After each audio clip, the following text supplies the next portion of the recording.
2003 में एडिलेड, 2008 में पर्थ और 2021 में गाबा। अब ऑप्टस का घमंड भी टूट गया है। जी हां, एक एक करके जो 4-0 का हमारा रिकॉर्ड था ना ऑस्ट्रेलिया के खिलाफ कि भैया ऑप्टस स्टेडियम पे हम अभी तक जीते नहीं हैं कभी भी, अभी 3-0 से न्यूजीलैंड से हार कर आ रहे थे।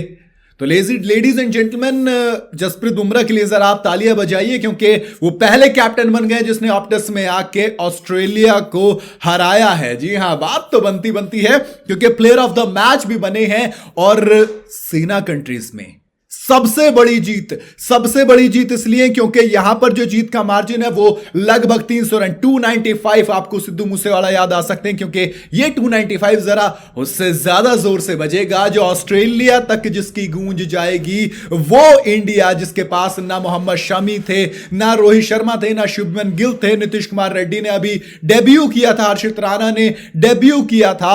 ऐसा लग रहा था कि टीम इंडिया बेइंतहा वीक है। ऑन पेपर, ऑन रिकॉर्ड, हर तरफ बात चल रही थी कि ऑस्ट्रेलिया जीत जाएगी। और जिस तरीके से जब 150 पर हमारी टीम ऑल आउट हो गई थी तो सबने राइट ऑफ कर दिया था इंडिया को, लेकिन बुमराह ने कहा कि ये इंडिया है, अब ये घर में घुस के मारना जानती है। रिकॉर्ड्स का अंबार लगाया, ऑस्ट्रेलिया को घर में घुस के हराया और उसका बॉस बनकर दिखाया। यही तो बात है जो कि इस टीम इंडिया को कहते हैं नया हिंदुस्तान है, ये घर में घुस कर मारना जानता है।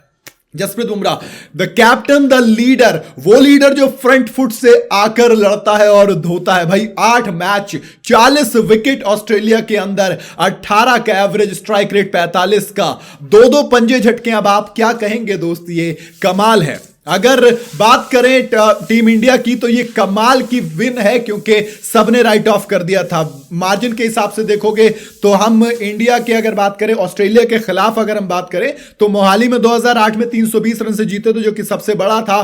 पर्थ में 295 रन से, ये सेकंड बिगेस्ट है अगर ओवरऑल मानेंगे, और अगर बाहर मानेंगे तो दोस्त ये सबसे बड़ी जीत है हमारी।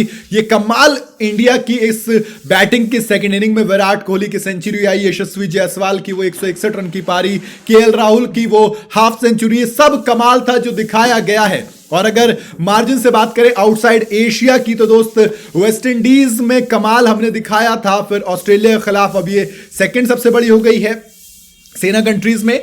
और इंडियन कैप्टन अगर बॉलिंग करने आता है और वो सबसे खतरनाक होता है तो वो कपिल देव थे, जिन्होंने वेस्ट इंडीज के खिलाफ अहमदाबाद में 1983 में 10 विकेट चटकाए थे।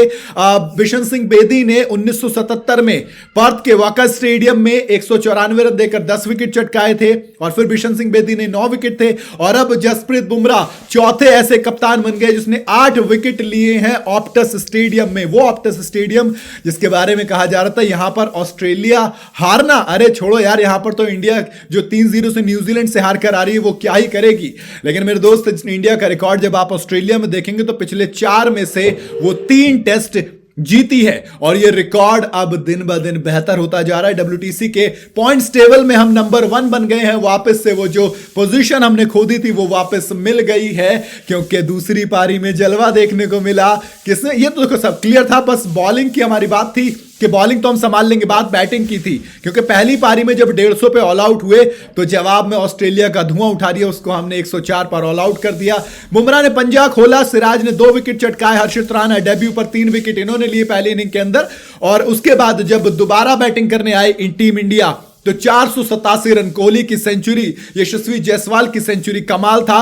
अब 487 बनाए हमने और फिर डिक्लेयर किया। जब आप डिक्लेयर करते हो सामने वाली टीम पे आधा प्रेशर आ ही जाता है। बॉलिंग की बात करूं तो नाथन लियोन के हाथ में 2 आए थे, वरना Starc, Hazlewood, Cummins, Mitch Marsh सबके खाते 1-1 विकेट, लेकिन वो किसी काम का नहीं। जब तक इंडिया तो भैया पार हो चुकी थी। वो कहावत है ना कि अब पछताए क्या हो, जब चिड़िया चुग गई खेत, वही कुछ हुआ। उसके बाद जवाब में 500 से ऊपर का टारगेट चेस करने उतरी ऑस्ट्रेलिया को पहले ही दिन बुमराह ने, और सिराज ने झटका देकर 3 विकेट चटका दिए थे, बचे 7 विकेट। आज हमने ठाई ठुस कर दिए, 3 बुमराह के खाते में, 3 सिराज के खाते में, 1 हर्षित, 2 सुंदर और 1 नीतीश कुमार रेड्डी। मामला हुआ खलास। अब बीजीटी में 4-0 से जो हमारा ख्वाब है वो रियलिटी लग रहा है, क्योंकि 1-0 से अब हम आगे हो गए। आपको क्या लगता है, टीम इंडिया WTC फाइनल खेलेगी डायरेक्ट अपने दम पर, या फिर कहानी में कुछ ट्विस्ट आना अभी बाकी? आप अपनी राय मुझे कमेंट में जरूर बताइएगा। वीडियो अगर आपको पसंद आई हो तो इसे लाइक और शेयर जरूर करें, और जाते जाते चैनल को फॉलो और सब्सक्राइब जरूर करते जाइएगा।